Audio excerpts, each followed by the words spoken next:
Bonjour à toutes et à tous et bienvenue dans Cinefiles pour cette critique tout à fait particulière puisqu'elle va s'attaquer à un documentaire Odyssée sur les traces de Sam Neill, un film sorti en 2015 de Matthew Blum, donc le créateur de État Critique. C'est un film qui a coûté, on ne sait pas, on y reviendra, entre 4 000 et 10 000 euros. Ça commence déjà.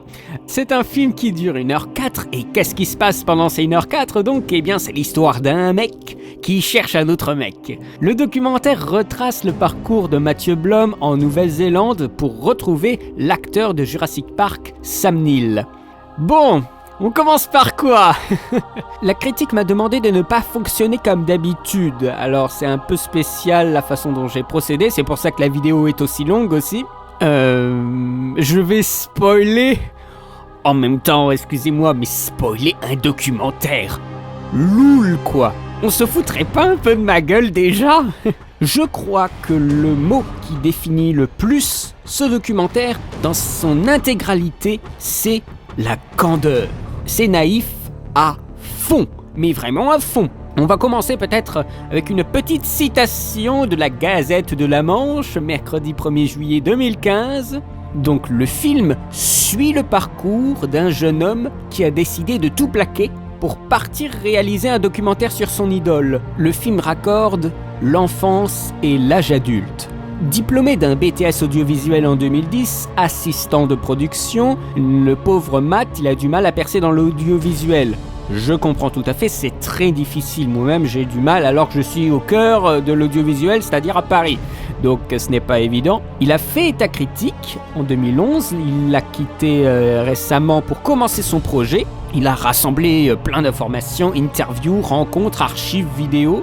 Il a tout épluché pour retracer le parcours de son idole. Sam Neill est un anonyme parmi les grands et un grand parmi les anonymes, comme il dit. Il y a plein de recherches qui sont très intéressantes sur les origines des premiers jeux d'acteurs, les premiers travaux de Sam Neill dans l'audiovisuel, les recherches sur Tupadox, donc le domaine de vin qui lui appartient, c'est très intéressant, mais je pense qu'il y a déjà une première chose qui ne va pas dans ce documentaire. Ce sera un peu enfouilli, je suis désolé, d'habitude je fais quelque chose qui est assez fluide, assez bien agencé, mais là ça va être un petit peu le bordel la critique, je suis désolé. Mais je crois qu'il y a un premier point qui ne va pas, c'est que la récolte d'informations c'est une chose, mais l'analyse en est une autre. Quand on fait un documentaire, et ça c'est le cas pour tous les documentaires, et je sais de quoi je parle, j'en ai monté, je sais que c'est très difficile, faut faire un choix, mais faut pas essayer de tout mettre, parce qu'après, ça fait un film extrêmement décousu. Et le film de Matt est extrêmement décousu.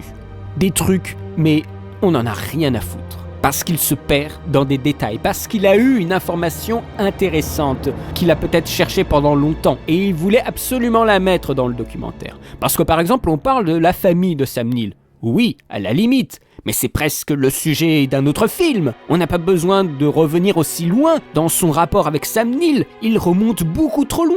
Alors bien sûr, c'est intéressant de chercher, mais honnêtement, c'est pas vraiment ce que j'attends quand je vois ce documentaire, la façon dont la promotion a été faite.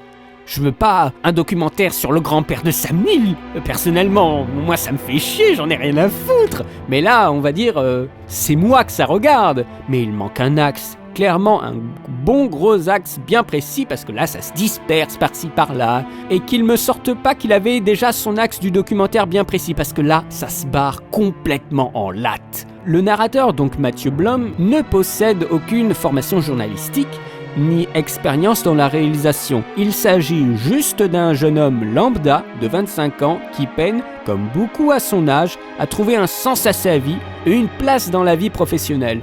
Donc un doc lambda d'un mec lambda. Mais il y aurait dû avoir, avec quand même État Critique, les films, les documentaires qu'il a vus, j'ai envie de dire des réflexions et des réflexes. On a presque envie de se dire que toutes ces critiques ne lui ont rien appris. Il disait dans un article que son projet brisait les codes du documentaire.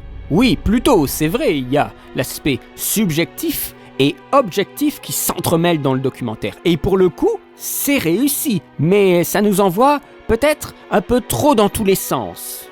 Je pense que quand on fait un doc qui veut casser les codes, faut peut-être déjà les connaître les codes et les avoir pratiqués. Parce que c'est vrai qu'en théorie, on peut les connaître. Il y a des bouquins on peut voir des documentaires, on peut les connaître. Mais il faut aussi les avoir pratiqués, mais réellement. Parce que là, le film, il donne juste l'impression que Matt, il a brûlé les étapes. Et c'est pas très agréable, brûler les étapes de la création. Parce que je peux vous dire que pour avoir monté 1 ou 2 docs, il y en avait un, le mec, il savait pas du tout ce qu'il allait filmer. C'était le souk, le bordel, et on a ramé des jours pour essayer de faire un truc cohérent, et en plus le truc, il était tout pourri. Je sais de quoi je parle, vraiment. Donc là, c'est le souk intégral. Et je parle même pas... Si, je vais justement... Si, je vais en parler de ses inspirations. Alors, c'est ce qu'il a écrit. Je ne sais pas si ce sont ses vraies inspirations, mais je le trouve un peu gonflé de citer des films pareils.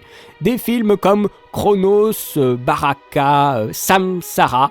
Donc ce sont les films de Ron Fricke, qui est un réalisateur, un chef-op et un réalisateur américain extrêmement doué, qui a fait des films sur la beauté et la mise à mal du monde en voyageant dans beaucoup de pays. Et là où Ron Fricke réussit son pari, c'est qu'on peut regarder le film dans n'importe quel pays. Il n'y a pas de voix off. Matt, il avait peut-être l'impression d'avoir été inspiré par ces films-là, mais mis à part quelques vagues plans ressemblants, il n'y a aucun rapport. On pourrait penser par exemple, quand je vois certains plans comme celui-ci, qui a peut-être une ressemblance avec 1 ou 2 plans qu'on voit dans le film Koyaanisqatsi, donc qui a été filmé par Fricke, ça a été réalisé par Radio, mais je trouve que c'est très déplacé de se revendiquer de ce genre d'œuvre alors que son film entier possède une voix off très très présente. Mais je trouve que Matt est lucide, il est conscient de ça. Il dit « Je n'ai pas la prétention de croire qu'Odyssée s'inscrit dans une logique ou une continuité par rapport à ses chefs-d'œuvre. Mais je pense que rien que les citer, si, après dans une moindre mesure, mais si quand même. Il dit « Je me suis inspiré des travaux de Terrence Malick sur sa manière de concevoir un rapport spirituel entre l'homme et la nature, et sur sa réflexion introspective dans un cadre laissant concevoir de très grands espaces. » Bon, déjà, il faut faire des phrases plus simples, parce que là, c'est juste un peu brodé de façon poétique, mais ça vaut rien du tout. Ensuite, je ne vois pas du tout ça dans le film. C'est pas parce que tu te filmes tout seul dans un terrain de foot, là, qu'il y a une réflexion introspective dans un cadre laissant concevoir de très grands espaces. Faudra franchement m'expliquer, parce que là, ça donne juste l'impression que c'est prétentieux. La phrase même, quand tu expliques tes inspirations. Je trouve ça prétentieux par rapport au contenu du film, tout simplement. Je pense qu'il y a une différence, en fait, entre le ressenti qu'il a pu avoir quand il a été là-bas, qui est peut-être vrai, et qu'il a peut-être ressenti les mêmes choses que ce qu'il a ressenti quand il a vu les films de Malick. Ça, c'est possible. Mais c'est pas du tout retranscrit quand nous, spectateurs qui n'avons pas été avec toi, regardons le film. C'est pas retranscrit dans le doc, à mon sens. Moi, je n'ai rien ressenti de Malick quand j'ai vu le film de Matt. Il ne suffit pas de se mettre dans un grand espace naturel, ça, tout le monde peut le faire, et après dire « Oh, regardez, j'ai fait du Malick !» Mais non. Et pour en terminer avec les inspirations, il y a une inspiration d'un film que je ne connaissais pas du tout, qui s'appelle Tar Nation, de Jonathan Coët, pour, selon lui, tout l'aspect narratif de l'œuvre. Comment amener un nœud à se défaire à l'issue du film et créer une perspective intéressante pour la suite en résolvant un rapport à la fois simple et complexe entre une personne que l'on adule, peut-être pas de la plus saine des manières d'ailleurs, et soi-même. Voilà, c'est ce qu'il disait. Mais j'ai envie de dire, t'en es encore une fois très loin. Esthétiquement, à la narration également. Honnêtement, il y a beaucoup plus de contact humain dans ce film de Coët que dans le film de Matt. Et puis Jonathan Coët, il a créé une véritable boucle, ce que ne fait pas Matt. Puisque Matt prend son fil narratif depuis le début de son histoire, à savoir la création en lui d'une passion. C'est à la fois un documentaire sur Sam Neill, mais c'est également un documentaire sur ce jeune homme réalisant un documentaire sur Sam Neill. Le film a le pouvoir de confondre les deux, et ainsi de créer une proximité, une connexion et par extension, une réflexion sur le rapport fan-idole, inconnu-vedette. L'idolâtrie transpire au-delà de l'écran, ça y a pas de souci. La réflexion aborde le regard qu'un enfant peut porter sur son idole, le regard qui change d'ailleurs au fil du temps, qui évolue mais ne perd en aucun cas son respect, son admiration. Ça va être méchant ce que je vais dire, mais j'ai pas l'impression qu'on le voit vraiment dans ce film. Parce qu'il ne s'agit pas juste de mettre des photos de toi enfant et des photos de Sam Neill au début pour qu'on se dise ça. C'est avant tout pour moi le regard d'un adulte qui a le souvenir, mais qui est adulte. Alors le regard d'un enfant, excusez-moi, mais j'en ai pas l'impression, quoi. C'est un très fort écho à sa vie, dans le projet même, mais mis à part une voix off, elle peut pas faire tout le boulot autobiographique, hein. C'est très dur d'ailleurs de fonctionner de cette façon, hein. Et je sais pas, il aurait pu, par exemple, se filmer, caméra posée, pour faire un point sur des situations, pour le voir un peu plus présent à l'écran. Parce que là, il y a rien à chaud, il y a rien dans son direct. Il y a vraiment un problème, quoi. Je trouve ça tellement détaché, en fait. Ces réactions sont surjouées parce que, justement, la vraie réaction n'a pas été filmée. Alors, bien sûr, il y a quelques moments intéressants qui sont des montages rapides. Et plus j'avançais dans le doc, plus je me suis dit que le montage était trop gigantesque pour Matt. Après, encore une fois, on pourrait peut-être ressentir ce rapport fan et idole, en fait, dans ce qu'il énumère.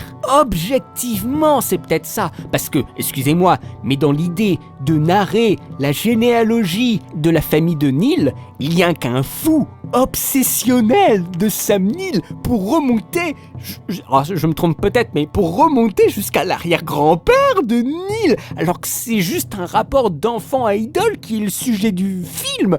C'est un truc de fou quand même. Le mec va même jusqu'à aller dans les lieux où l'acteur a bouffé. Mais là, ce n'est pas un rapport idole dont on parle. C'est ce qu'on appelle un stalker, un détraqué. Mais excusez-moi, c'est ça. C'est la différence entre le fan idole et la folie. C'est différent. Alors, j'ai l'air vachement brut de décoffrage, mais je crois que vous souhaitez quand même une critique honnête, oui ou non? Alors c'est honnête, c'est mon point de vue, mais c'est vraiment ce que je ressentais quand j'ai vu le film, ça je peux vous l'assurer. Hein. Le film, je crois, a le même problème que sa vidéo sur Prophecies, c'est-à-dire l'investissement émotionnel, qui peut être bien sûr présent lors de l'élaboration et le processus de création, mais dans le résultat final, à mon sens, pour faire pro, n'a pas à être chargé émotionnellement à ce point-là. Alors je sais que t'avais pas aimé que je te le pointe du doigt aussi violemment dans ma critique de État critique. Alors oui, je te tutoie directement, Matt, hein, mais ça fait film très renfermé sur toi et Sam Neill. On pourrait presque dire égocentrique, mais je veux dire, si je vais encore un petit peu plus loin, il y a certains posts sur Facebook, ça va un petit peu dans ce sens-là, j'ai envie de dire, hein, avec des photos en mode beau gosse en faisant le modeste. Hein. Vous pourriez me reprocher d'aller un peu loin en cherchant des posts sur son flux Facebook, mais étant donné qu'il est public, n'importe qui peut y avoir accès. Rien ne m'interdit donc d'y aller. Après l'éthique, la morale, je vous en prie, on parle quand même là d'un homme dont le documentaire est une mise à nu de ses sentiments. Donc ce serait un peu curieux qu'après un tel dévoilement de sa personnalité, il se bloque sur des posts Facebook qu'il a publiés lui-même, à moins qu'il ne soit pas honnête avec l'image qu'il véhicule de sa personne. Non, Matt me semble être quelqu'un qui n'a rien à cacher et qui n'a pas de problème avec son image publique. Alors que le film, avec un peu de recul, c'est un film de solitaire sur la solitude. Tout du long, le mec, il est seul. Il n'y a pas d'interview, c'est déprimant. C'est dingue, je l'ai vu à Paris, le mec ultra sympa. Et quand on voit le doc, ça n'a rien à voir. Pendant tout le doc, on le voit toujours seul partout dans tous les lieux qu'il visite, qui sont de très beaux lieux bien entendu, mais c'est la déprime quoi. Et il se force, alors ça c'est un truc de fou, vers la fin du documentaire, il se force à faire un périple de dizaines de kilomètres jusqu'à Tupadox, donc le domaine de Sam Neill. Et pourquoi au juste en fait? Pour le dépassement de soi? Pour mériter l'entretien? Parce que je crois que c'est une mauvaise idée de rencontrer Sam Neill étant trempé jusqu'aux os, hein. Bon, bien sûr, c'est une idée romantique, c'est un petit peu théâtral. Mais attendez, le coup de théâtre, mais il vient juste après. Parce que il avance tout tranquille, et tout d'un coup, on lui dit par téléphone qu'il ne peut pas entrer dans Tupadox. Donc, qu'il ne pourra pas rencontrer Sam Neill. Tant mieux, tant pis, ça c'est vous qui voyez. Personnellement, moi ça m'a fait chier quand même, parce que j'y croyais, je croyais qu'il allait l'atteindre, qu'il allait rencontrer Sam Neill, même si ce n'est pas pour une interview, mais juste être à côté de lui. Mais j'y croyais, parce qu'il a mis tellement d'énergie, d'argent et de temps dans son entreprise. Mais presque on pouvait dire que c'était perdu d'avance. Parce que quand on fait un doc sérieusement, comme un professionnel, on s'assure avant de partir d'avoir ce pourquoi on se déplace. C'est là où le film, c'est l'amateurisme et compagnie totale. Le mec n'était même pas sûr de pouvoir rencontrer Sam Neill quand il est parti de la France. Alors bien entendu, il aurait fallu faire des démarches et préparer le voyage en conséquence et tout ça, mais c'est justement ça le travail pro, mais lui non. Il a mis littéralement la charrue avant les bœufs. C'est littéralement ça. Ça, c'est un travail d'amateur. Hein. Ce n'est pas pro, c'est pour ça qu'il n'a pas pu avoir le statut officiel de son doc, et donc documentaire pas officiel, donc il s'est fait rejeter de tout padox. C'est logique. Qu'est-ce qu'il attendait en y allant sans s'en être assuré? Alors du coup, bien sûr, quand il en parle, et quand il répond à la fameuse question « Sam Neill est-il dans le film ?» il répond ceci. « Si je vous dis oui, je l'ai rencontré, vous n'aurez plus la surprise de découvrir le long métrage. Si je vous dis que non, je ne l'ai pas rencontré, vous perdrez peut-être aussi l'intérêt qui est le vôtre de l'observer. Dans les deux cas, vous risquez de passer à côté du véritable propos de l'œuvre, et c'est dommage, je pense. » J'enchaîne avec une autre phrase qui est intéressante pour continuer en fait sur le périple. Il dit « Si la vie de Sam Neill est le fil conducteur du documentaire, c'est aussi la découverte d'un magnifique pays au travers de mon histoire, celle d'un fan qui veut tout connaître de son idole, avec le plus grand respect de sa vie privée. C'est-à-dire aussi apprendre davantage sur soi-même. Et ça, encore une fois, j'ai trouvé que c'était pas du tout retranscrit. Mais c'est dingue parce que moi je le ressens pas du tout dans le documentaire et pourtant il y a des gens qui ont été très sensibles à ça. Matt avait dit sur Facebook que la sœur de Sam Neill avait vu le documentaire. Elle a été très attentive à la notion d'obsession pour la célébrité dans le film et elle a finalement été satisfaite du parcours initiatique amenant finalement à considérer le comédien rien de plus qu'un homme simple et normal. C'est ce qu'il disait sur son Facebook. Le film change de point de vue et devient une quête de soi découlant du rapport fan-idole. En fait, c'est comme si on grattait un peu l'affiche où il y a Sam Neill et que derrière on découvrait une autre affiche où il y avait Mathieu Blom. C'est finalement un petit peu ça. La Gazette de la Manche, encore de ce fameux mercredi 1er juillet 2015, il dit « La rencontre avec Sam Neill n'est pas la chose importante. C'était le chemin parcouru pour en arriver là qui comptait. Le projet Odyssée est né en mai 2013, à ce que j'ai lu. Il n'a pas connu de pré-production classique. Le scénario du film a été écrit après le tournage. Donc nous avons ici un discours de post-production, un discours de rattrapage. » Parce que on peut le voir lors des 2 premiers teasers qui ont été faits avant le tournage, que c'était un parcours jusqu'à la rencontre qui nous était vendue. La rencontre était le point culminant, l'objectif de Matt. Et avec ce discours que nous avons eu là, que je vous ai cité, eh bien on a un revirement d'après le tournage, parce qu'il n'y a pas eu de rencontre. Donc on voit très bien que le réalisateur tente de se rattraper, de sauver les meubles, d'en faire une promotion sur autre chose que le but initial. Et ça, je trouve que ça sent beaucoup trop et que c'est presque une tentative désespérée qui dessert en fait l'intérêt du film. Parce que faire tout ce chemin pour se découvrir soi-même, je trouve que c'est un peu ridicule, excusez-moi, mais c'est un peu transformer ton rêve d'enfance en prétexte pour une thérapie. Mathieu Blom serait-il en train de nous faire Les Garçons et Guillaume à table ? Mais en moins bien ? Non mais franchement, il y a un problème quoi. Un hommage à Neill devient une quête sur soi. Ou comment recentrer sur notre ego, j'ai envie de dire. Même notre ego, ça peut être très bien, mais notre ego en souffrance en plus, hein, tant qu'on y est. Et franchement, juste un truc. Faut pas croire que ça va forcément intéresser les gens qui ne te connaissent pas. Parce que je peux te dire, moi j'ai montré la bande-annonce à plusieurs personnes. Ils n'ont même pas terminé la vidéo. Tellement c'était... J'ai montré ça par exemple à mon frère. Il a dit, idée du doc sur Sam Neill, c'est très bien, mais la mise en valeur de Mathieu Blom, 0. Il n'en avait rien à foutre. Parce que l'idée de rencontrer Sam Neill et de montrer un peu qui il est, c'est une excellente idée, parce que je crois pas qu'il y ait des gens qui l'aient fait avant, mais encore une fois, documentaire égocentrique, moi ça me refroidit très vite. C'est pour ça que les docs ne font pas ce que tu fais, c'est que ça marche pas quand tu veux chercher plus large. Alors bien sûr, pour les mecs qui suivent ta critique et qui te suivent, c'est des fans, ils vont adorer, bien sûr. Mais serait-ce alors un documentaire de niche ? Quand on s'investit autant dans un documentaire, il faut quand même voir plus large que sa petite base de fans. Et là, franchement, c'est la douloureuse désillusion. Mais le plus douloureux, c'est qu'après sa défaite à Tupadox, mais c'est qu'il repart avec de nouveau de la vidéo. Et c'est presque le plus douloureux, c'est qu'il s'obstine le mec. Une fois qu'il s'est fait jeter, il repart, mais c'est fou. Donc à défaut d'avoir des interviews pour continuer son doc, eh bien il brode un truc avec ce qu'il a fait pendant un long moment, c'est-à-dire de la vidéo YouTube. Un cadre dans le cadre avec de la voix off, voilà, c'est la tristesse. Et là je me suis dit, oh non, on va encore y revenir, mais tu t'accroches quand même. C'est un truc de fou quoi. Et attendez, mais c'est pas terminé le truc encore. Il y a le passage où il écrit à Sam Neill. Alors, faire une lettre à Sam Neill, c'est bien, pourquoi pas. Mais j'espère qu'il lui a pas envoyé ce qu'il a dit en voix off, parce que c'est quand même un petit peu délicat, hein. Monsieur Neill, j'ai trébuché.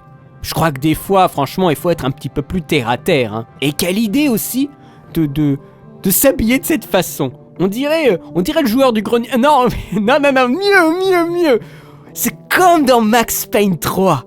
Il porte la chemise hawaïenne. Non mais attendez, mais c'est exactement la même en plus. Vous mettez cette photo et celle-ci, c'est la même. C'est plus Max Payne, c'est Matt Payne. Mais quelle faute de goût. Mais c'est presque, je suis sûr qu'il y a quelque chose derrière cette chemise hawaïenne. Parce que c'est pas possible. À mon avis, il doit y avoir un sens caché. Alors maintenant qu'on a terminé avec le fond... Oh putain, c'est horrible, mais je suis tellement désolé. Si Matt il est arrivé jusqu'à cette durée de vidéo, mais je suis tellement désolé. Mais c'est tellement mauvais en fait ton docu. Mais ça me gêne de le dire, parce que d'habitude je suis assez clément. Mais je sais pas, un moment je peux pas laisser passer les choses comme ça. Franchement je peux pas, c'est incroyable. Mais tout est mauvais dans le film. C'est un truc... Non mais attendez, là je vais parler d'histoire, mais avant de parler d'autre chose, je dois revenir absolument sur un truc. Ceci ne meurt pas avant d'avoir libéré la musique qui est en toi. Franchement, ne meurs pas avant d'avoir libéré la musique qui est en toi. Je me pose des questions. Il y a de quoi? Qu'est-ce que c'est que cette citation? D'où ça vient? Est-ce que ça vient de lui, de Sam Neill? Mais dans quel contexte? Est-ce que ça vient de Matt? On en a aucune idée. J'ai presque l'impression que c'est une pure idée de marketing. Déclinée dans des goodies, quoi. Avec la phrase et Sam Neill à côté. Mais c'est un truc de fou. Dans ton premier teaser, Matt, tu cites Antoine Saint-Exupéry. Fais de ta vie un rêve et un rêve une réalité. Ça, ok. C'est bien, c'est clair, c'est poétique, ça veut dire quelque chose. C'est clair. Et tu cites la source. Mais là, attendez. Preuve ultime que c'est mal foutu. Le titre là ne meurt pas avant d'avoir libéré la musique qui est en toi. Déjà, le titre, il ne commence pas par une majuscule. Bon. Mais le titre, il bouge, il penche, il est en mouvement de rotation. Mais qu'est-ce que c'est que ce travail, quoi? Qu'est-ce que c'est que ça? J'espère qu'il a été modifié par la suite, ou que c'est volontaire. Mais ça sert à rien. Autant on peut faire un petit zoom, ça arrive. Mais là, c'est la preuve ultime de l'amateurisme. Il faut pas penser un seul instant que ce truc est professionnel. Hein. Et encore, ça c'est rien. Hein. Attendez la suite, hein. Histoire d'être complet.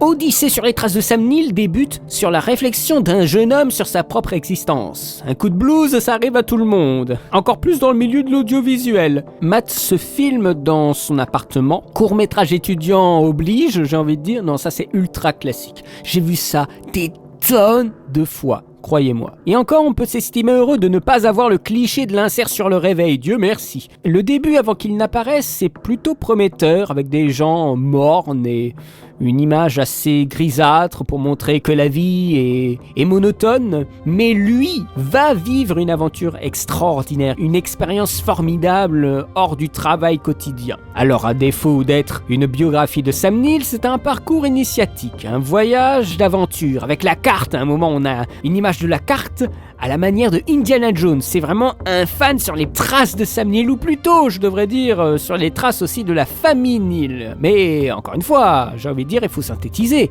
Il faut concentrer son propos.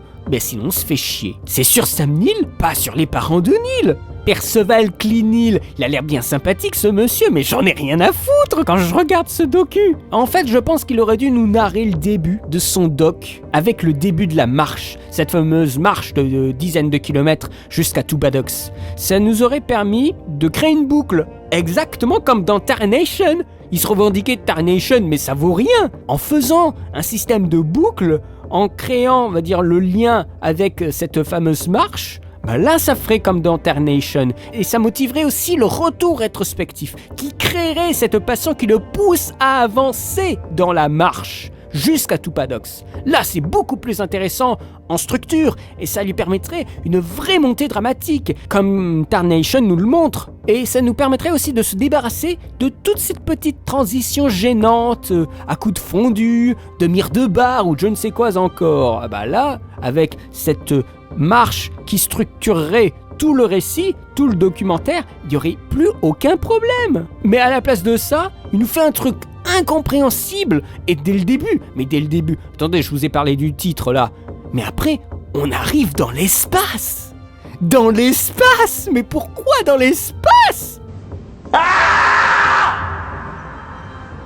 Je tiens quand même à signaler qu'il y a un très mauvais film français qui s'appelle Vercingétorix qui commence dans l'espace. Alors je comprends bien que c'est important d'avoir un fond quand on fait un diaporama de photos, mais attends, mais qu'est-ce que ça veut dire cet espace-là quoi? Avec des photos dans l'espace, mais c'est d'un mauvais coup, mais c'est un truc. Mais là, attendez, on a de la vidéo YouTube. Pendant 7 minutes, on a Matt qui nous refait la filmographie de Sam Neill. Honnêtement, mais là c'est pas Matt Blom qui réalise un documentaire, c'est Matt d'État Critique qui nous parle.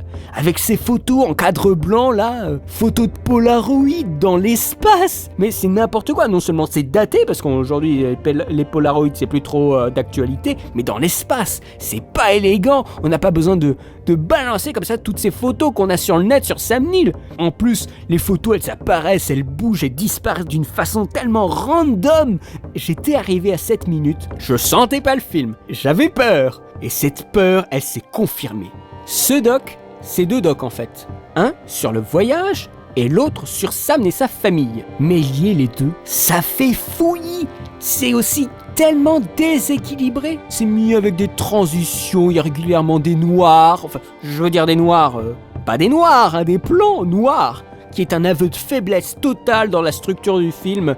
Aussi des redondances d'informations. Il propose le programme de son voyage. Alors bien sûr c'est redondant avec ce que nous voyons visuellement à l'écran.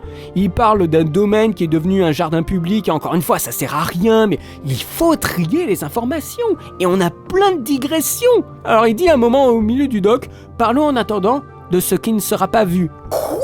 Mais il n'a pas besoin de nous le montrer.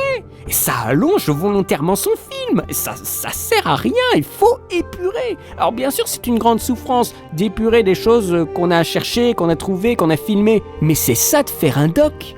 On fait des recherches bien entendu, c'est normal, c'est le but. Mais il faut pas se sentir obligé de tout montrer. Ça étire le propos et ça fait perdre le fil au spectateur. Ça a même eu tendance à m'agacer. Parce que moi je voulais le voir débarquer en Nouvelle-Zélande. Et là à 20 minutes, il est toujours pas parti le mec hein. Et à la moitié du doc, il a toujours pas vu Sam Neill hein. Alors voilà, ça pose beaucoup de problèmes de rythme, avec des trucs mais qui sont pas du tout nécessaires. La description des îles avec leur superficie et tout ça, mais franchement, on n'en a pas besoin, on s'en fout. On veut le voir approcher son idole, pas le voir nous faire un cours d'histoire sur la Nouvelle-Zélande. Et il l'avoue, le pire c'est qu'il l'avoue à demi-mot en voix off par la suite. Ça, par exemple, ce serait le sujet d'un autre documentaire. Ce serait une bonne idée. Ça ressemble à du meublage à fond. Il faut faire un choix. Et là, il ne l'a pas fait, ce choix. Et c'est pour ça que la vidéo dure 1h04. Et même, il dit docu, pour faire long métrage. Mais la vidéo ne respecte même pas les formats professionnels du documentaire. Il aurait pu faire 1h30, mais sûrement qu'il n'a pas pu parce que sinon ce serait indigeste. Mais de mémoire, de mes formations, je crois bien que le documentaire c'est du 13 minutes, 26 minutes et 52 minutes. Enfin en tout cas c'est comme ça que ça fonctionne à Arte.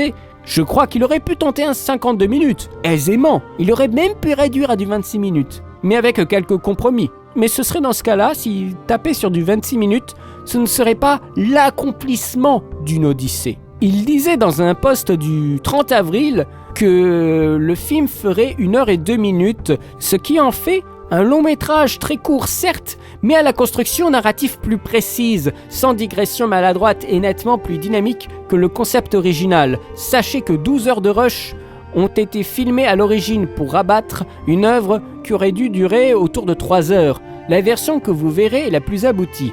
En gros, le mec, il s'est forcé à faire une version longue. Mais j'ai envie de dire, ne serait-ce pas pour dévaluer le moyen métrage. Et puis 12 heures de rush, c'est franchement extrêmement peu. Alors bien sûr, c'est 12 heures de rush qu'il a fait tout seul. Mais pour un documentaire au sujet aussi important, 12 heures, c'est très très peu. Et la fin de la vidéo, c'est la déprime. Et c'est comme par hasard, la dernière partie qui est la plus intéressante. À ce moment-là, il y a des éléments qui ne sont pas du tout du Wikipédia, comme au début de la vidéo. Mais il répète après le début de l'histoire, preuve que la séquence au début du film de Wikipédia ne sert à rien du tout. Alors problème de rythme, mais monstrueux. Bon, ça fait déjà très longtemps qu'on est sur cette vidéo, et là c'était le fond. Maintenant on va parler de la forme et de la technique. Et je sais même pas par où commencer. Alors c'est un film, on va commencer par là. Alors c'est un film qui est totalement autofinancé de A à Z, avec un budget de 10 000 € selon le Wikipédia, mais 4 000 € qui ont été confirmés par plusieurs autres sources, dont un post Facebook sur la page Odyssée qui détaille un peu la provenance de ces fonds-là. Il y a quand même une différence de 6 000 €. C'est peut-être 4 000 € pour le matos et le reste pour vivre dans le pays. Mais pourquoi ne pas être un peu plus clair? Alors ça sent jamais très bon ce genre de choses dès que ça commence déjà à ne pas être uniforme au niveau des sources concernant le budget, mais le début présageait le bon. Le début est intéressant à mon sens, un sentiment d'oppression avec le métro, l'appartement, le McDonald's ou même la tempête. Mais après, citation à Koyaanisqatsi, le film de Reggio n'avait pas besoin de voix off pour fonctionner. Et le film de Matt, sans voix off, ne marche plus. C'est pour certains la plus grande force, mais c'est aussi pour moi la plus grande faiblesse de sa vidéo. Car oui, j'ai du mal à considérer ce film, à considérer le travail de Matt, Odyssée, comme un film ou un documentaire. À cause de plein de facteurs sur lesquels j'aurai l'occasion de revenir, pour moi, c'est une vidéo YouTube d'1 heure, tout simplement. Je ne peux pas considérer Odyssée comme un document audiovisuel réalisé par un professionnel, ou, s'il ne se considère pas comme un professionnel, réalisé professionnellement. Ça reste le même principe que ces vidéos sur Kinski ou sur Prophecies. Mais j'ai presque envie de dire que celle sur Kinski, c'était plus intéressant. J'ai entendu de ces trucs concernant le film de Matt. J'ai entendu une critique qui comparait le film à Mulholland Drive.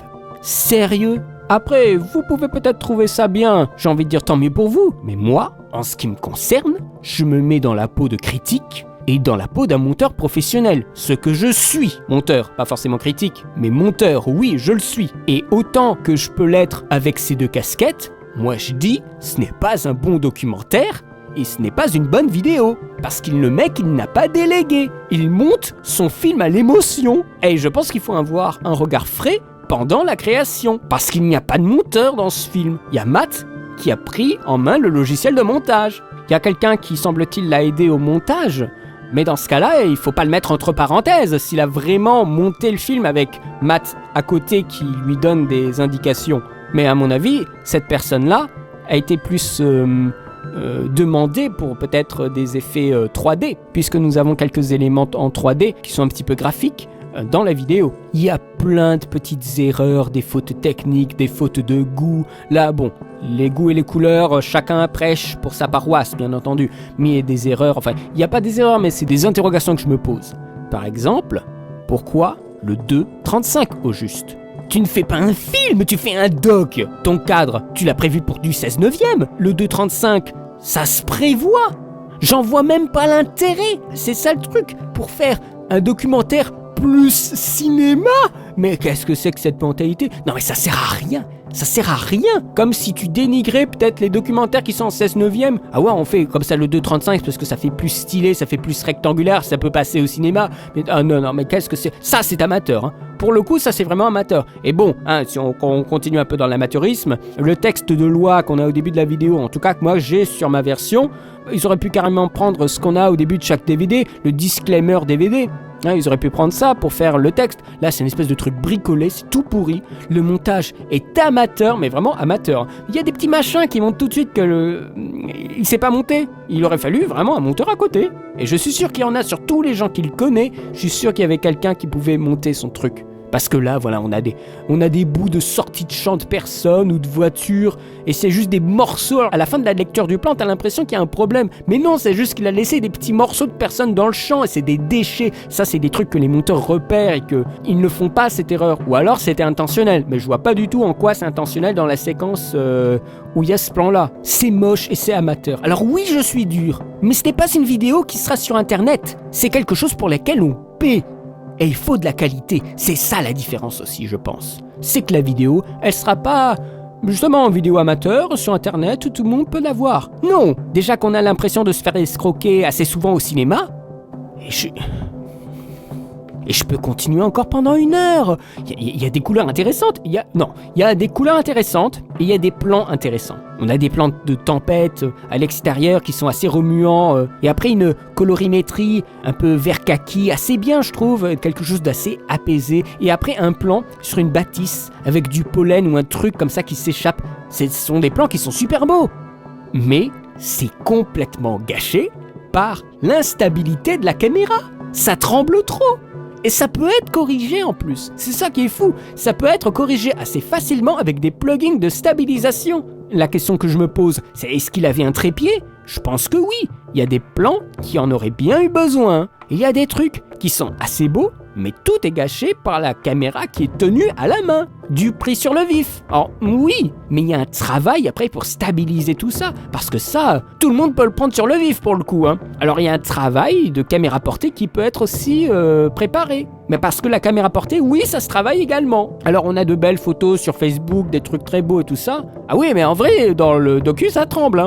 Il disait, j'ai travaillé seul avec 2 caméras, une à l'épaule et l'autre miniature que je pouvais tenir à bout de bras pour me filmer moi-même en situation. Mon film s'apparente à un reportage. Quand on voit le documentaire, on a l'impression qu'il vient de découvrir sa caméra. Mais est-ce qu'il a seulement fait des exercices avant de partir ? Et je ne parle pas seulement d'exercices techniques, ça je suis sûr qu'il en a fait, mais un vrai exercice de documentaire. Un petit reportage sur son village ou sur sa ville ou sur quelque chose de spécifique pour lui apprendre à structurer, visuellement aussi, et au son également, avant de partir filmer Sam Neill en Nouvelle-Zélande. Parce que là, il y avait plein d'erreurs sur le fond, sur l'histoire, mais il y a les erreurs techniques qui s'enchaînent, mais c'est des trucs de fou. Alors il y a beaucoup de flou. Alors des fois, j'ai l'impression que c'était plus une erreur qui n'a pas été corrigée qu'un flou artistique. Parce que je pense qu'il doit y en avoir des flous artistiques. Mais des fois, non. On a après des images assez clichés. Bon, ça rend bien, mais bon, on a déjà vu ça un peu partout, quoi. Vous savez, ce genre de plan, on a l'océan qui devient un océan de lumière. Comme ça, c'est une vision poétique pour sauver le film. Mais la version pro, c'est que ton image elle est cramée et que le mec il ne gère pas sa caméra. Le shooter tu le fermes. Oui, si la caméra ne pouvait rien faire à ce propos, ben franchement c'était une caméra de merde. Alors c'est peut-être un choix, mais honnêtement c'est tellement récurrent dans le film que ça me laisse perplexe. Il y a énormément d'images cramées, aussi bien en intérieur qu'en extérieur. Et à la fin si le plan fin c'est intéressant.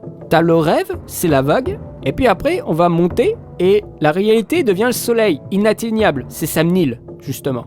Alors là, bon, enfin, je dis ça, j'interprète ici, mais faut creuser, quoi. Honnêtement, faut creuser pour trouver du sens à tout ce bazar, et aussi de l'intérêt. Et après, il y a du mauvais goût, mais... Non, mais il y a vraiment du mauvais goût. À un moment, il dit, oui, que je vais retracer l'histoire de la famille Neill, et qu'est-ce qu'on voit en image ? Une mouette. Une mouette. Franchement, non, voilà, là c'est des erreurs de montage. Je ne sais pas ce qu'il a fait en premier, si c'était le montage, image ou la voix off. Mais là, ça colle pas du tout. Et attendez, mais il y a mieux encore. Il y a la photo de Dermot Neill qui rentre dans le mur. Mais j'ai jamais vu ça.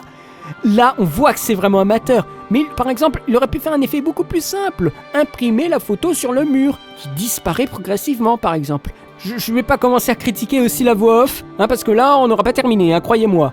Mais il y a des tonnes de trucs. Mais par exemple, c'est ainsi le petit garçon qui redevient petit garçon. Et tu nous dis juste avant que le petit garçon, il est devenu formaté. Il faudrait plutôt dire que l'homme est redevenu petit garçon. Ah bah après, tu avais peut-être une idée derrière la tête, mais encore une fois, moi ça m'a échappé. Allez, on va un peu parler du plan du titre du film. À l'image de la vidéo, une sorte de plage déserte aux herbes cramées. Non mais je trouve que c'est fort de sens quand même que tu aies mis cette image pour le titre de ton film.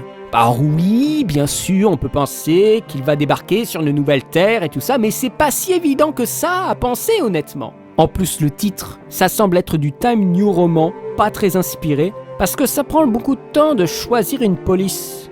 Il faut prendre son temps pour choisir la bonne police pour son documentaire. Et puis il y a un problème aussi de sens de lecture de l'image, parce que les plantes, elles pointent vers la gauche, vers le passé, vers une situation bloquée, une lecture occidentale classique, parce que c'est comme ça que nous lisons les images et les livres en Europe. C'est ce qu'on appelle la sémiologie. Je pense qu'il faut un tout petit peu connaître cette science quand on fait de la composition, quand on fait un film. Parce que oui, c'est un petit détail. Vous avez raison, mais il y a des tas de petits problèmes comme ça, et au final, le film il ne va pas. Je pense qu'il faut connaître, encore une fois, les codes, et après on les applique. Et après peut-être les premières expérimentations, les premières œuvres, on casse les valeurs parce qu'on connaît leur impact sur le spectateur. C'est valable pour un film, et c'est valable aussi pour un documentaire. Mais là, le mec, oh non, je veux briser les codes du documentaire. Ouais, mais voilà, mais moi ça me désole, quoi. Et après, hop, on commence avec des photos de lui, avec des polices, des lettres. Mais c'est esthétiquement moche. Ça pop partout, avec les photos qui se mélangent. Oh là là là. Ça date le film, mais c'est terrible. Et à un moment, ça sature. T'as une image avec une légende en plus. Et il clean même pas ces images, quoi. Et là, il s'agit pas de photos, par exemple, avec un autographe de Sam Neill. Non, là, c'est une espèce de copyright Jurassic Park. Enfin... Oh là là là, alors que les autres sont sans légende, il y a une sensibilité à avoir quand on fait du graphisme, quoi. Rien que ces idées de textes super gros, bon, ça peut peut-être faire penser à certains textes qu'on a dans Tarnation. Pourquoi pas? Quand j'ai vu Tarnation par la suite, je me suis dit, ah, c'est peut-être ça. Mais sans l'avoir vu, quand j'ai vu, pour cette critique, le film, je me suis dit, mais quel mauvais goût! Mais c'est un truc... Non, mais c'est pas terminé, le mauvais goût. Non, mais on va continuer, autant être complet, j'ai envie de dire. La Nouvelle-Zélande. Alors, on a une carte. Ok, c'est bien, la carte elle est bien. Mais après, il nous fout Sam Neill en fond. Mais qu'est-ce qu'il fait dans le fond? En transparence. Mais tu le dis, t'as pas besoin de nous le montrer. Le mec, il voit Sam Neill partout. Et là, c'est complètement partagé son obsession. Alors pour le coup, oui, l'obsession est visible. Hein. L'obsession transpire. Hein. Mais en mettant son image de cette façon, c'est de la maladie. Et quand on est malade, on fait n'importe quoi. C'est pour ça que je vous dis qu'il faut un monteur objectif qui ne connaît pas le sujet à côté. C'est quelqu'un qui saura faire la part des choses et qui saura reconnaître une bonne idée d'une mauvaise idée. Et puis il y a des trucs, mais tu sais même pas ce que c'est, quoi. Il y a des morceaux d'interview coupés à un moment, en tout petit, dans du noir. On comprend même pas pourquoi, comme si le film n'était pas terminé. On a des bouts d'émissions de télé dans lesquels il apparaît, des cadres dans le cadre, et après on a une mire de bar et un mille. Mais pourquoi? C'est peut-être déjà un indice que son entreprise, pour le rencontrer, est vouée à l'échec. Et en plus c'est moche pour un documentaire. Mais pour un documentaire, là on parle pas de vidéo d'art et d'essai, hein. Et dans le documentaire, je sais même pas si on peut appeler ça un documentaire parce qu'il n'y a aucune interview dans le docu. Aucune. Alors oui, parce qu'il y a plusieurs formes, mais dans quelque chose de classique, non. C'est un voyage d'1 mois et demi, à peu près 2 mois, de juillet à septembre 2014, en Nouvelle-Zélande et aux USA. Et là, c'est sûr que, bon, mis à part interviewer des gens spécifiques, on ne peut pas rentrer vraiment dans la culture, il n'y a pas d'immersion, tout est centré sur lui, parce que le documentaire n'a rien d'autre à proposer. Il n'y a aucune autre figure humaine dans le docu, aucune autre. Je vous assure, aucune autre. Il y a des silhouettes, oui, il parle à personne d'autre dans le docu. Parce que c'est pas si facile de prendre contact avec les gens, de les filmer, je le sais. Les gens qui font des vrais docus le savent, et ça prend beaucoup de temps de communiquer avec les gens. On a cette impression, très désagréable impression, ça fout le malaise, hein, qu'il est arrivé dans le pays, il a filmé son truc, sans jamais parler à personne. Et voilà. Par exemple, il n'y a pas de marqueur de temporalité pour nous montrer qu'il a été là pendant un moment. Là, on a l'impression qu'il était là pendant 1 semaine. Voilà, moi je trouve c'est un gros problème. Ça donne une vidéo à la première personne complètement renfermée. Bon, après, il y a quelques endroits, là je vais être un petit peu plus pointilleux, mais c'est important de le savoir aussi, il y a quelques petits problèmes de voix off. Dans le sens où on ressent déjà les coupes, moi je le sens, il y a des coupes, et on ressent aussi les souffles dans le documentaire. Alors que généralement, dans les documentaires sérieux, ils ont tendance à gommer les respirations, les inspirations et tout. On n'a pas besoin d'avoir fait des écoles pour le savoir, et le faire, c'est plutôt simple à faire. Après, si c'était une véritable volonté et non un oubli, d'accord, il n'y a pas de souci.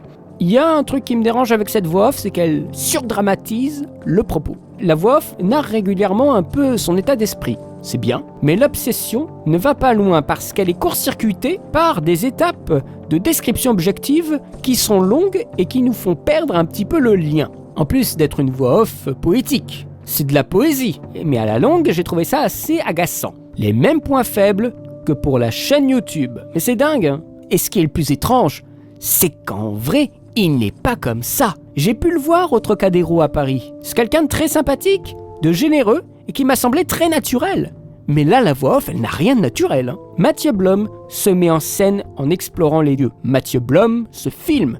Et donc, il y a un problème avec le jeu d'acteur, parce qu'il s'agit de l'acteur, il ne s'agit pas de réaction réelle. Hein. Et son jeu d'acteur, c'est zéro émotion. Parce que c'est surjoué. Parce qu'il doit mettre en place le dispositif. Alors que s'il avait été filmé, il n'aurait pas eu à le faire. Et on aurait eu ces réactions à chaud. On a par exemple cette séquence du stalker qui est presque angoissante. Il joue mal, mais il se met dans des situations où on n'y croit pas du tout.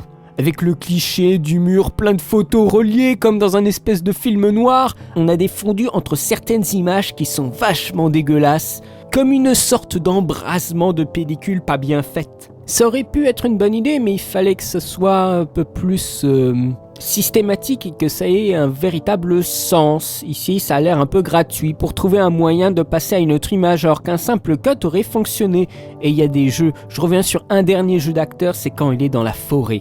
Il y a un plan où la caméra est, je pense, posée par terre et nous le voyons déambuler sur une route et il est en train de tourner sur lui-même en regardant le ciel, en se disant « Oh là là, que c'est beau !» On n'y croit pas une seule seconde, c'est du surjeu. Encore une fois, il a posé sa caméra pour faire ce plan-là. Donc il a aussi posé sa caméra pour véhiculer une émotion qu'il a jouée et non pas une émotion qui a été captée en vrai, c'est-à-dire son arrivée réelle dans la forêt. Là, c'est une mise en scène d'émotion qui n'est pour le coup pas bien mise en scène parce qu'il est encore une fois tout seul à filmer, à être filmé. Il parle lui d'un accomplissement. C'est un accomplissement, un rêve de gosse qui est devenu une réalité. Disait-il dans un article de westfrance.fr, il rajoute que la boucle est bouclée en quelque sorte. Odyssée, et c'est là le plus tragique, Odyssée est ma vitrine, ma carte de visite pour me faire une place dans le monde du cinéma. Le journal a rajouté « note-t-il lucide ». Ils auraient pas dû, parce que mon Dieu, ce n'est pas un film. Je dis film dans la critique plus par abus de langage, mais je devrais dire à chaque fois vidéo YouTube. Comment il peut penser que ça peut être une carte de visite dans le monde du cinéma qui est si intransigeant, si dur et encore plus aujourd'hui où les méthodes de tournage, de post-production sont presque à la portée de n'importe qui. Il y a un tel degré d'exigence aujourd'hui que comment il peut penser un seul instant que ça réussisse, à moins qu'il soit en face de gens crédules. Mais c'est terrible, ou des gens qui sont trop polis aussi. Ça peut arriver. Je comprends pas. Franchement, je comprends pas qu'il puisse être aussi aveugle que ça par rapport à son film. Mais c'est terrible. Et pourtant, franchement, il y a de bons moments. Il y a par exemple un moment, c'est à la fin du film. On a été pendant tout le périple avec lui et on va dire, souffert avec lui. Et tout d'un coup, il y a un truc de fou qui se passe. Il y a une espèce d'accélération. Voilà, une accélération dans le montage, dans le plan, avec une super musique, et hop, ça part comme ça, et on se dit, voilà, qu'est-ce qui se passe là ? Le film, il se réveille. Mais voilà, mais c'est ce qu'il nous fallait. Une super accélération du montage. Mais putain, c'est à la fin du film, quoi. Le film se réveille enfin, à la fin, c'est trop tard, ça donne une drôle d'impression, une drôle de sensation, presque comme si le mec s'était pris une tollée et qu'il repart à l'assaut de ses rêves qui venaient d'être brisés, quoi. On pourrait presque imaginer qu'il en redemande, qu'il va se fixer d'autres objectifs dans ce cas-là. Bon, après le passage en lui-même, le montage en lui-même, on sent qu'il n'a pas eu assez de rush, qu'il n'a pas assez tourné parce qu'on a un plan où il traverse la route un peu à contre-jour 3 ou 4 fois dans la séquence. Ça se voit et c'est très gênant. On sent que là, il n'y avait pas assez de rush pour faire la séquence, pour faire vraiment un truc dynamique à mort, quoi. Il aurait fallu un méga montage, parce que là, même le montage lui-même ne suit pas la musique. Alors bien sûr, par rapport au reste du documentaire, tout d'un coup, c'est un véritable réveil, un réveil musical et visuel, mais le montage en lui-même ne suit pas du tout la musique, hein. Alors j'ai bien compris que c'était pour narrer son arrivée jusqu'à la boîte aux lettres, mais ça donne l'impression, en fait, que peu importe Sam Neill, j'aurais passé un bon moment. Ça donne l'impression qu'il est plus en vacances qu'un véritable travail introspectif. Je vais terminer avec 2 derniers points, la musique et le générique. Alors la musique est composée par, non pas par Matt, mais par un compositeur qui s'appelle Brian Billow. Alors, Brian Billow, j'ai écouté un petit peu ce qu'il avait fait, donc c'est un autodidacte, il semble-t-il, quelqu'un qui est vachement inspiré par Enya, donc la compositrice et chanteuse que beaucoup de gens connaissent, une musique liée à la spiritualité. Alors quand je reprochais à Matt de des fois dire des espèces de phrases un peu faussement poétiques, eh bien là je crois qu'on a atteint le pompon, parce que le mec il nous sort un truc mais c'est juste incompréhensible. Je mets en valeur la musique céleste et la prends pour une nourriture de l'âme au quotidien et pour un langage universel que j'exprime en l'absence de mots. Et en pratique ça donne quoi ? Ben du GarageBand. Voilà, moi je me méfie énormément de ces espèces d'envolées lyriques dans le texte, je trouve que c'est des espèces de brouillard pour montrer que le mec en fait il fait juste de la musique quoi, c'est tout. Sa musique me fait beaucoup penser à de la musique du début des années 2000, ça me fait penser à de la musique synthétique de vieux jeux vidéo, ou non encore plus vieux, des musiques de Myst, un jeu je crois qui date de 94. Alors attendez, moi je vais vous faire un petit extra, je vous mets un petit morceau du film, un tout petit morceau, puis le même morceau avec une autre musique, il n'y aura quasiment aucune différence. Regardez et écoutez.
Il y a quand même un petit problème, c'est une musique qui est obsolète, pour le coup ça passe bien. Le problème c'est quand elle prend un peu de l'ampleur, on sent le côté extrêmement synthétique, que Matt laisse justement, sans rien d'autre, sans par exemple le son direct. Et on peut y déceler vraiment un côté trop vieillot.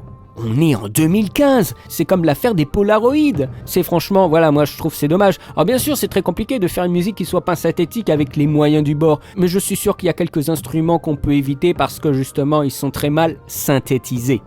Je vais terminer avec le générique, alors je vais pas trop dégommer le générique, mais il y a vraiment des trucs qui servent à rien. Je veux dire, dans quel film on voit une configuration technique? On a vu ça où? Mais nulle part. Tu nous dis précisément la carte graphique. C'est pourquoi, pour montrer aux amateurs le matos, pour se dire qu'eux aussi ils peuvent faire des films. Tu le mets peut-être dans le dossier de presse. À la limite, oui, ça peut le faire, mais pas dans le générique. Mais c'est un truc de fou. Et en plus, tant qu'on y est, la carte graphique, ok c'est bien joli, c'est une carte graphique gaming, mais ça sert à rien pour faire du 4K. Et je pense pas que ton film, tu l'aies tourné en 4K, juste pour dire, tu upscalerais du 1080 cramé, je pense qu'en 4K ça donnera pas de très beaux résultats. Mais en plus, c'est pas forcément un carte graphique qui fera que ton montage sera bon et que tu pourras monter vite et correctement. C'est la RAM, c'est pas la carte graphique. Bon franchement, non mais il y avait un truc de fou quand même, il te montrait voilà sur Facebook, regardez ma carte graphique. Mais tu t'aurais dû montrer les barrettes de mémoire, enfin je sais pas, mais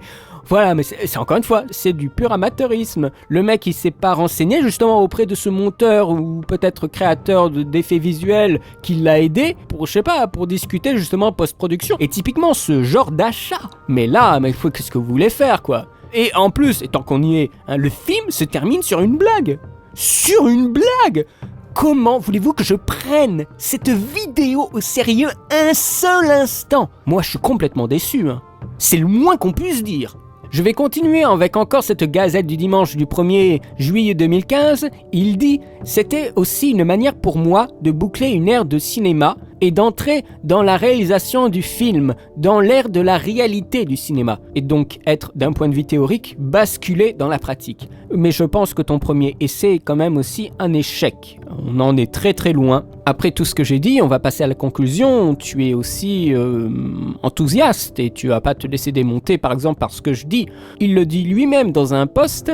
Peu importe les critiques, pour moi c'est déjà une victoire. Eh bien tant mieux, parce que moi je t'ai démoli tout du long, et c'est tant mieux si tu ne prends pas la mouche, si tu t'es pas vexé. Moi je salue ton courage, Matt, d'y être allé, parce que moi j'y serais pas allé, ça c'est sûr.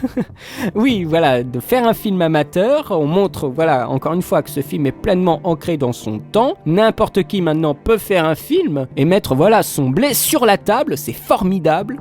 De maintenant, on peut se dire, on peut aller nous-mêmes, n'importe qui, réaliser notre propre film. Il s'agit de volonté et d'un petit peu de temps et d'énergie et d'argent, et on peut faire vraiment quelque chose. Mais honnêtement, il pouvait faire largement mieux. Là, c'est un brouillon pour un travail plus complet, parce que j'ai même pas eu besoin de chercher très loin les défauts. Faire un doc sur Sam Neill, c'est très bien, mais faire la pub pas possible autour, c'est complètement abusé, surtout pour le résultat final.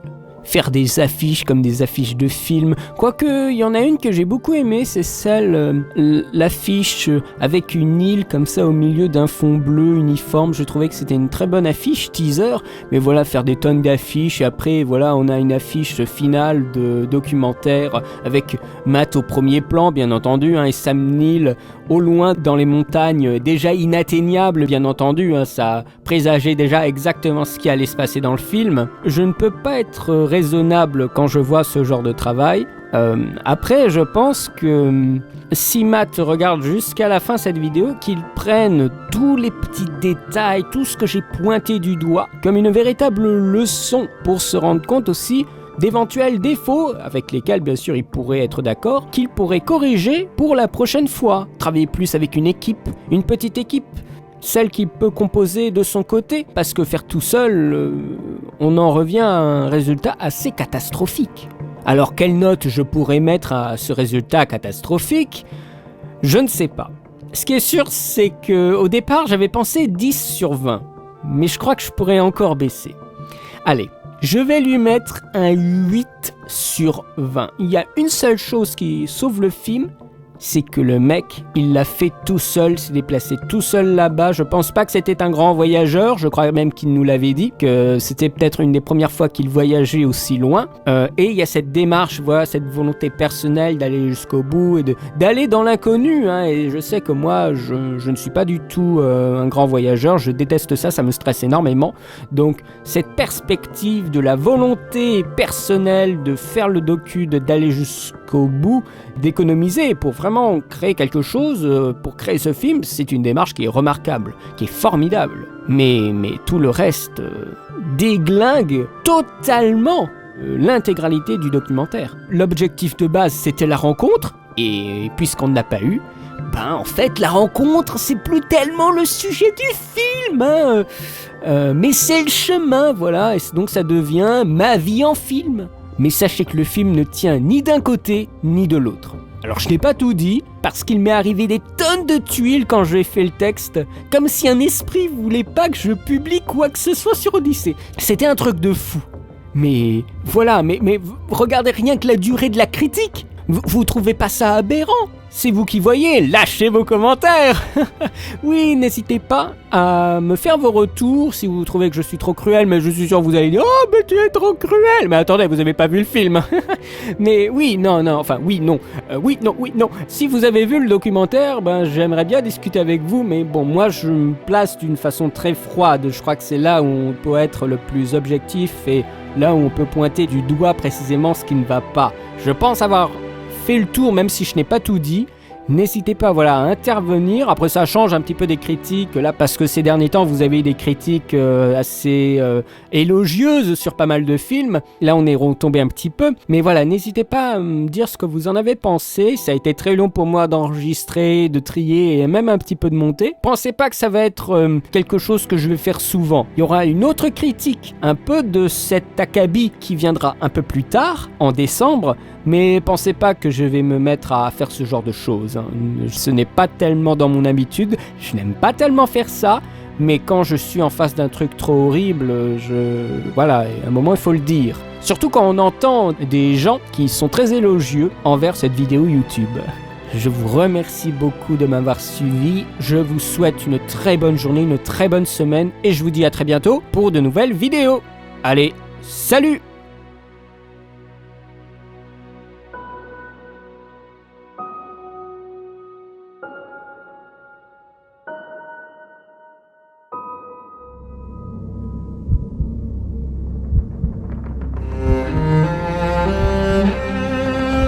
I'd arrived in Sao Paulo a few weeks before. Wow. You get your work, Max. Work that only a guy like you can do. I ain't a cop no more. I was working a protection detail for the kind of people who need protection in a town like this. This is Sao Paulo, brother. It's kind of fun, good pay. We keep people safe. It wasn't pretty, but I guess none of what was about to happen was gonna be. The girl was kidnapped. Look, you man, I've always been targets. You all know that.